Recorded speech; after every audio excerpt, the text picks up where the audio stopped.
Good morning, family. Today, I want to give you a little history on hip hop and racism that's in hip hop.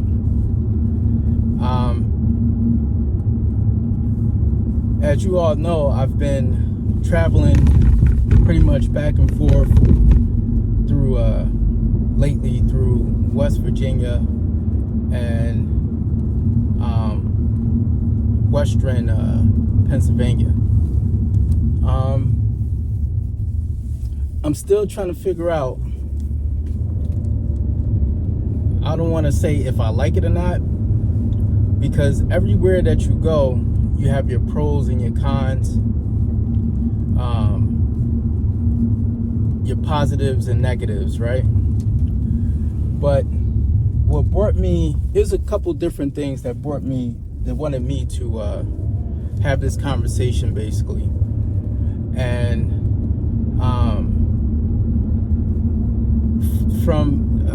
one of them is Morgantown, West Virginia. Now, if you watch my other vlogs, you see that it's majority a European college town, majority. And the thing about it is, when you're there, the businesses and the whole area, actually, the whole city kind of operates off of student income. So when I say, and that's mainly any college town. So when you're in a college town, it's kind of similar. It's technically like a tourist town, tourist area, right? So generally in tourist areas, you market towards the tourists, because that is what stimulates the local economy. When tourists come in and they come and they spend their tourist bucks. They even have something here in West Virginia or Morgantown. I don't know how spread it out it is. We'll find out as we keep exploring West Virginia. But they have something called Mountie Bounty, which is like a local currency for the local students. And some businesses accept it, some don't. I haven't quite figured out why some businesses don't, but I mean, that's one of those things where it's like a no-brainer. Why even kind of waste your time on trying to figure out why some business owners do what they do, right? I talk about it all the time with like delivery apps, a lot of pizzerias and Chinese restaurants that hire their own delivery drivers don't particularly like to and put their business on a third-party platform, and the way they view it is taken away from their money some kind of weird way. But anyway, so now,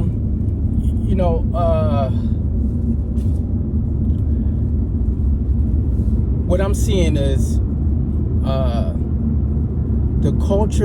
the business culture in Morgantown, West Virginia, is starting to become not wanting to involve their business with hip hop. It's a thing. It's not the first time I've seen it. So that's what made me want to give the rundown on some history of hip hop and just some to give mainly the younger generation more understanding of how to recognize when certain people aren't wanted in certain businesses. And mainly I'm going to speak on clubs. I just want to give you a little history. So when hip hop first started,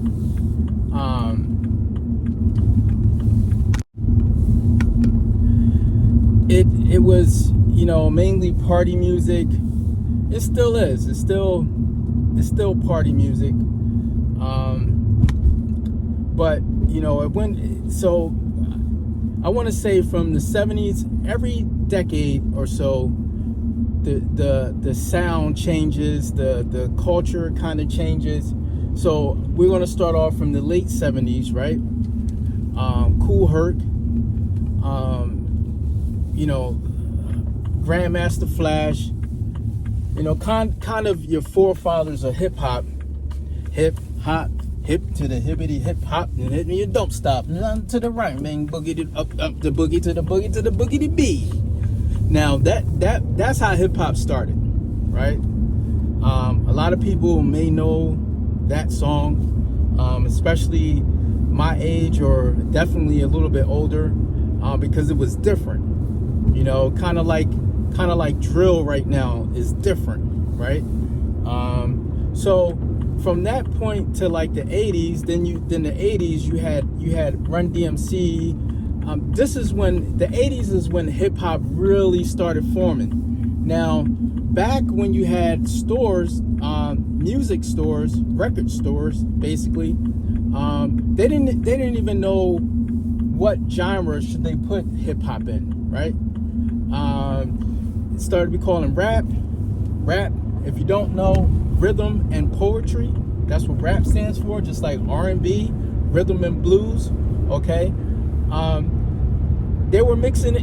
You had to really go in a record store and look for either the artist that you were looking for, or you had to try to figure out what is it mixed in with the R&B, is it mixed in with the pop, is it, you know, and it took a while for it to be mixed in with the pop, okay, popular music, right?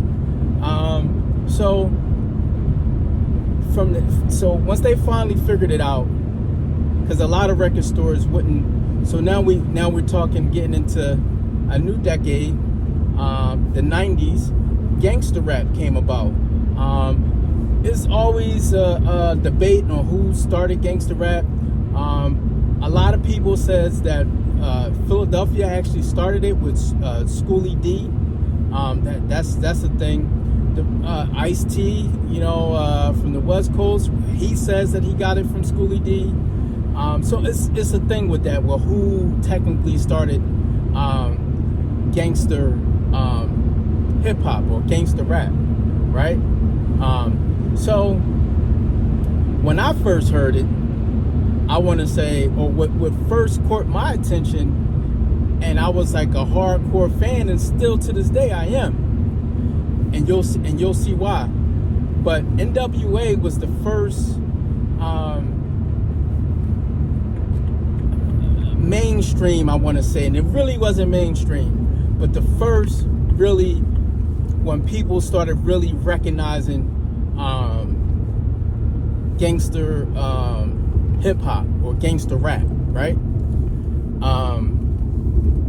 Number one single, their first single, F the Police, right? But technically it was straight out of Compton, right?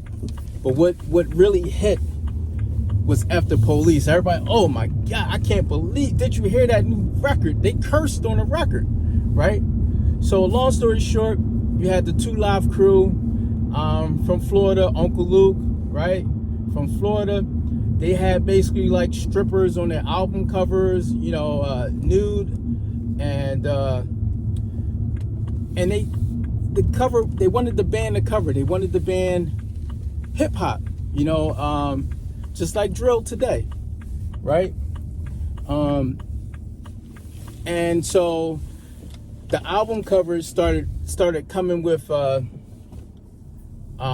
you had to put, they went to court through the U.S. Supreme Court. Don't quote me on that, but it was a national thing, and they had to figure out if hip hop was, if banning hip hop would be a violation of First Amendment, right?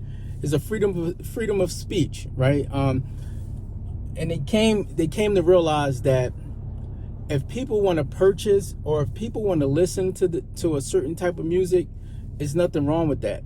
Now the argument started becoming, oh, my kids and this, and if my kids seen this, and if my kids listen to this, and this is influencing our kids, and it always goes back. So what about Rambo? What about all these different movies where you could sit there. So it was a thing, right? We're talking the 90s, right? So, and that's the early 90s, late 80s, early 90s, hip hop, mid 80s, early 90s, hip hop was in a different direction. This is kind of like Kool Herc and them birthed it. Run DMC, Rakim,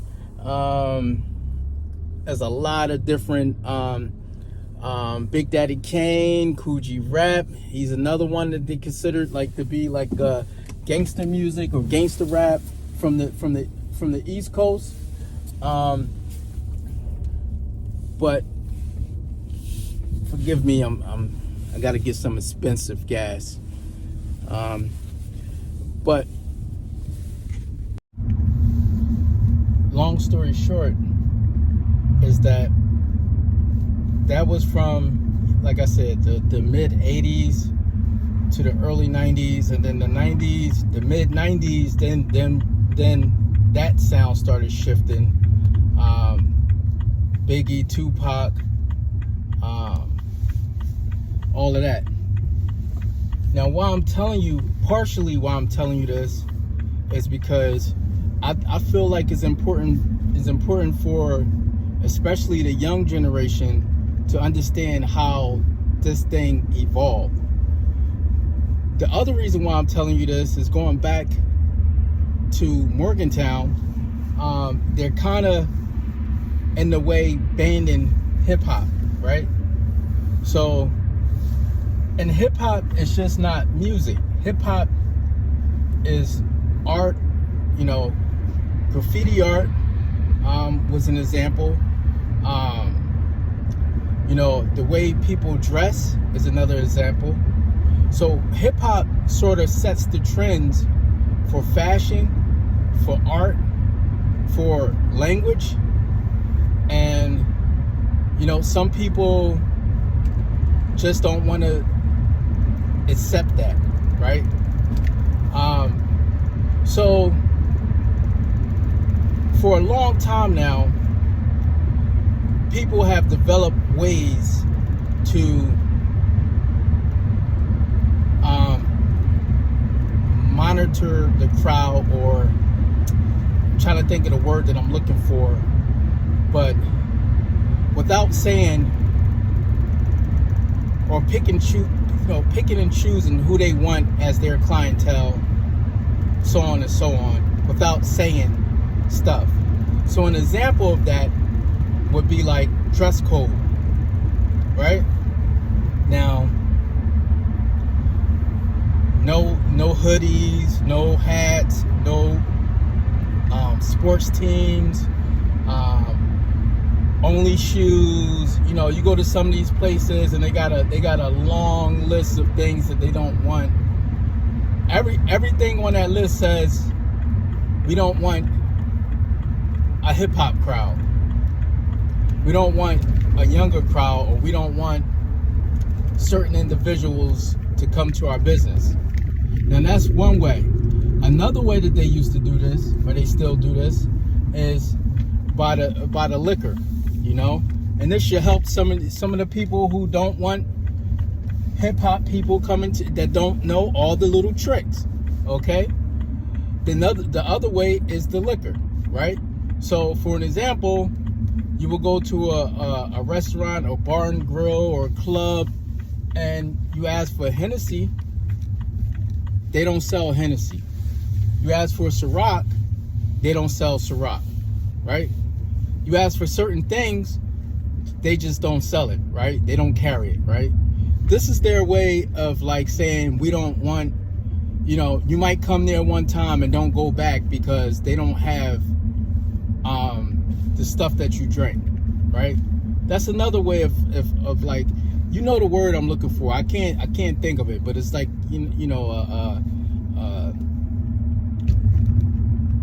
splitting up the crowd. They sell more something than something else. Some people might not have the knowledge. I've been to a lot of different places where you ask them for something and they'll tell you they don't have it, but if you come back the next time, they'll carry it, right? So that's businesses and places that just don't have the knowledge of what everyone drinks. Now, younger generation, most of you are I want to say 90% of the younger generation, you're hip hop. You love hip hop. So now a lot of places are starting to carry Hennessy. They're starting to carry Ciroc. They're starting to carry, Ace of Spade and so on, because it's just not. Hip hop has become more popular. Let me put it that way. Okay? So now it's just a thing of now they're pushing it on the entertainment. We're not going to play hip hop in our establishment. Everything is EDM and anything country. They'll hire a DJ for country music. They'll hire a DJ, for pop, which pop is hip hop now. Majority of pop is hip hop, right? But this is just an example of how they try to separate, and really I don't want to. I'm going to use the word bias. This is an example of businesses that is biased. I'm not going to say the R word, because if you say that, it's like, oh my God, I'm nothing like that. Or I'm just hopping on the bandwagon because all the rest of my buddies that own establishments, they're all saying they're not doing it. And I understand partially the reason is because, to be honest, still younger generation, and I'm going to say, I'm just going to say people in general that enjoy hip-hop music. People in general, and see, you have to separate. So now we're talking the history of gangster rap now, right? Now, told you NWA, Ice-T, whatever, right? They started labeling after they figured out, okay, this is hip-hop or rap music, right? Then they started saying, okay, well, this part of hip-hop or this part of rap music is gangster rap music or gangster or gangster hip-hop music, right? So now that's part of the issue. So now we have the new drill music, right? 2020s, if you want to say mid 2010s, and that's another thing. A lot of people credit Chicago for the drill music. Shout out to all my bruvs over in the UK, because that's where it came from. Drill music originated in the UK, not Chicago. Chicago put their own twist on it. Chicago made it more popular, and then now you have certain sounds from Chicago, certain Midwest sounds, and it's all in the drill. Midwest, East Coast, West Coast, it's kind of the same as drill music, but now you have to separate what from what. So people who don't have knowledge of hip hop in general, or the history of hip hop in general, they'll just say, we don't want hip hop in our thing. But then you ask them a question like this: You like Ice Ice Baby? Yeah, that was my jam. Good. Like, Can't Touch This? Yeah, that was my jam. Cool. That's hip hop. Bust the Move, you know, the Beastie Boys. You like the Beastie Boys? You can't tell me you don't like the Beastie Boys. That's hip hop. So, you know, all the people who enjoy all forms of hip hop, just follow me. Because you know what? What they're doing is creating a whole opportunity, a whole pocket. And I've been in this space before. That's why I'm just commenting now. Because, like I said, you know, you go to somewhere, you know, in Morgantown, in my opinion, I like I said, every place has its pros and its cons. And Morgantown, in my opinion, is everything that I've seen from West Virginia so far. I enjoy. My experience, not all, but I want to say 85% of my experience in West Virginia, I'm still enjoying. It's just the little small stuff that brings me back to you know, we talking, you know, I don't want to say it's behind in time, but you know, it's just bringing new culture to older places sometimes can be difficult. And really, truthfully, what it is, it's just a lack of knowledge. You know, it's just you don't, you know. And what I was saying earlier is, you know, sometimes if someone throws, you have a DJ that's a drill hip hop DJ, that energy and that crowd, the type of energy that crowd brings, people don't want it. And I get it. I don't want to hang out somewhere where I'm worried either. When I was younger, you know, I was head first. I was, you know, somebody had, you know, the DJ is going to play that Tupac, going to play that Master P, going to play that, you know, that body music, you know, Biggie Smalls music. I was all for it. You know, now I'm like, you know, I don't really, you know, I got kids and, you know, I just want to, if I go out, I just want to go out to enjoy myself a little bit, you know, sit back, you know, I don't, me personally, I don't really dance, but, you know, see people on the dance floor enjoying themselves, having a good time, talking about whatever we talking about, you know, so that's the thing right there that makes people want, you know, you don't want to go out and then, you know, everybody's looking for if somebody's going to get shot that night. That's just not fun to me no more. You know, that's just not, you know, all the old war stories, how this one got stabbed in the club and this one got shot in the club and all of that. That's just not where I'm at in life anymore. You know, once upon a time I was there. And once upon a time I used to look at the owners of the establishment like, what's wrong with them? Like, why they, you know, this is what's up. This is, you know, so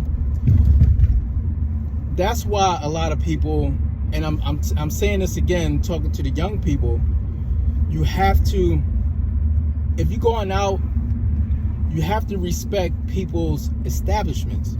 You know, you're going out to have fun. I mean, and I know some people's idea of fun is it's just that you with your people, and you know, you just wish somebody would, right? Type of mentality. I wish they would. You know, I got homie over here, I got homie over there. We all like this way, that way, and all of that. And I wish somebody would, right? That used to be, you know, and I guess that's still a thing for the younger crowd. But what I'm trying to explain about that is, when you going around wishing somebody would, then next thing you know, you don't have nowhere to go, right? You don't have nowhere to go. And unfortunately, again, you have a lot of college students that majority are hip hop fans. But then they got to go out and listen to EDM,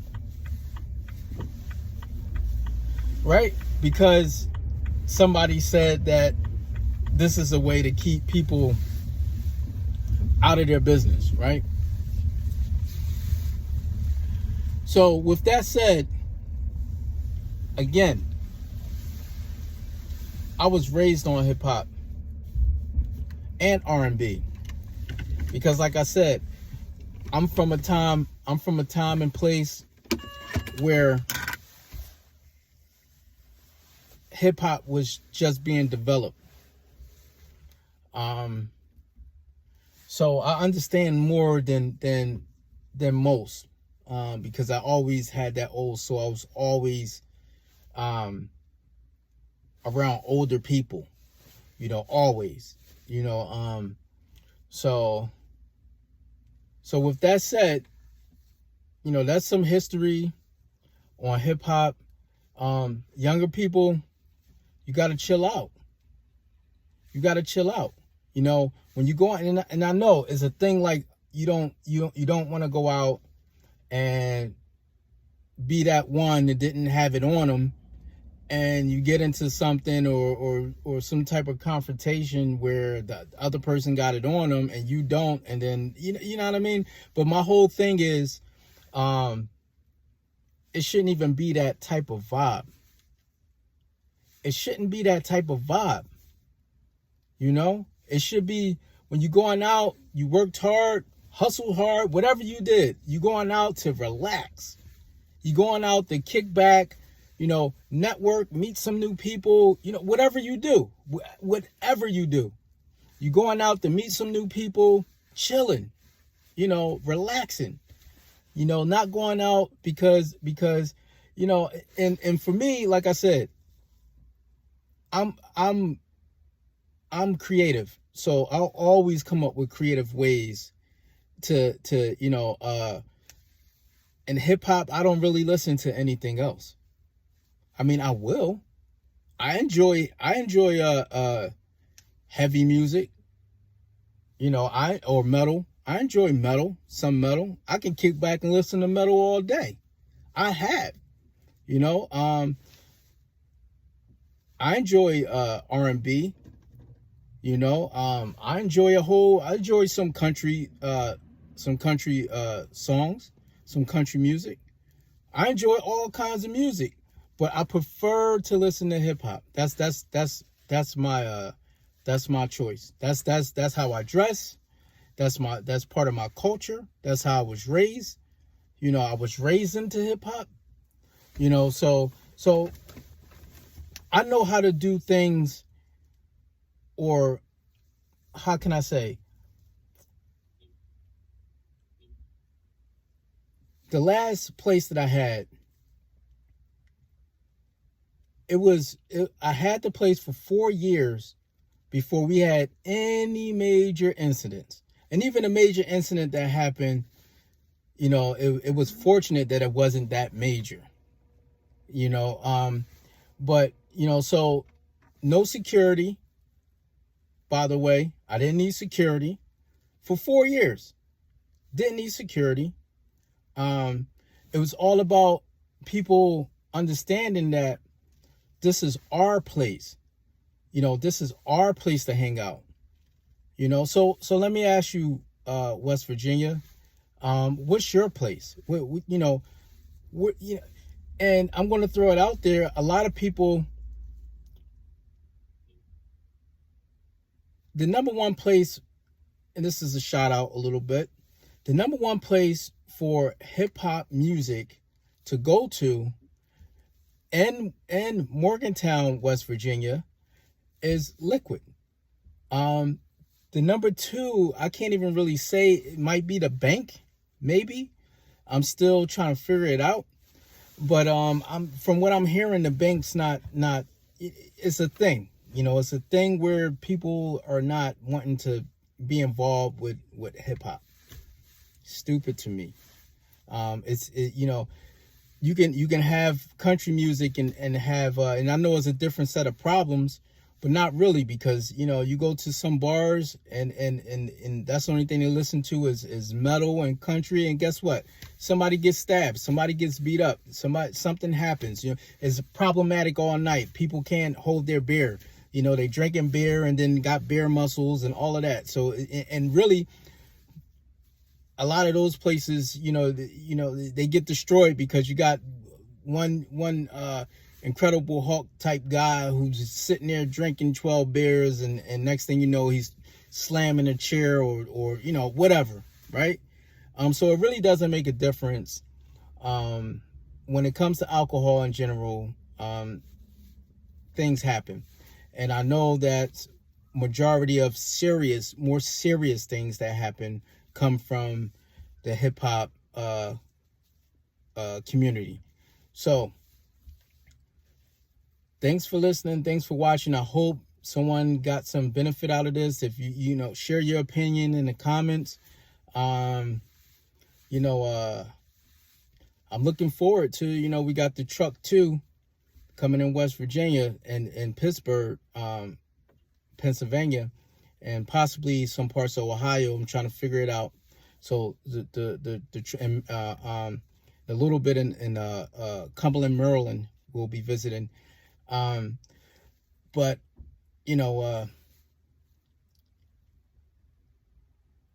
just don't, if and when I bring this mobile lounge, since that's what it is,